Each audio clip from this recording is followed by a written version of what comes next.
ಯಾರ ಜಾತಕದಲ್ಲಿ ಮಂಗಳಗ್ರಹ ಚೆನ್ನಾಗಿಲ್ಲ, ಚೆನ್ನಾಗಿ ಪ್ಲೇಸ್ಮೆಂಟ್ ಆಗಿಲ್ಲ ಅಂತಂದರೆ ಅವ್ರ ಜೀವನದಲ್ಲಿ ಪದೇ ಪದೇ ಆಕ್ಸಿಡೆಂಟ್ಸ್ ಆಗ್ತಾ ಇರುತ್ತೆ ಮತ್ತು ಸರ್ಜರೀಸ್ಗಳಾಗ್ತಾ ಇರುತ್ತೆ.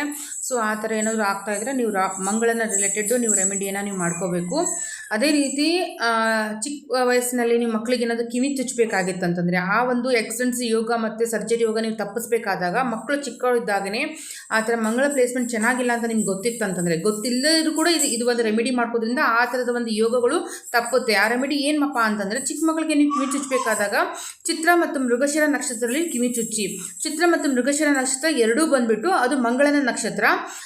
ನೀವು ಆ ಟೈಮಲ್ಲಿ, ಆ ನಕ್ಷತ್ರದ ಟೈಮಲ್ಲಿ ನೀವು ಕಿವಿ ಅಂತಂದರೆ ರಾಹು ಅಂತ ಕನ್ಸಿಡರ್ ಆಗುತ್ತೆ. ಸೊ ರಾಹುವಿಗೆ ಕಿವಿ ಚುಚ್ಚೋದ್ರಿಂದ ಏನಾಗುತ್ತೆ ಅಂತಂದರೆ, ನಿಮ್ಮ ಜೀವನದಲ್ಲಿ ಆಗ್ತಾ ಇರುವಂಥ ಅಹಿತಕರ ಘಟನೆ, ಫ್ಯೂಚರಲ್ಲಿ ಆಗ್ತಾ ಇರುವಂಥ ಘಟನೆ ನೀವು ಇವಾಗೇ ತಪ್ಪಿಸ್ಬೋದು. ಓಕೆ, ಅದರಿಂದ ಮುಕ್ತಿ ಸಿಗುತ್ತೆ. ಆ ಥರ ಏನಾದರೂ ದೊಡ್ಡ ಅನಾಹುತ ನಿಮ್ಮ ಜೀವನದಲ್ಲಿ ಆಗೋದಿದೆ ಅಂತಂದರೆ ನೀವು ಆ ಥರ ಆ ನಕ್ಷತ್ರದಲ್ಲಿ ಕಿವಿ ಚುಚ್ಚೋದ್ರಿಂದ ಅದು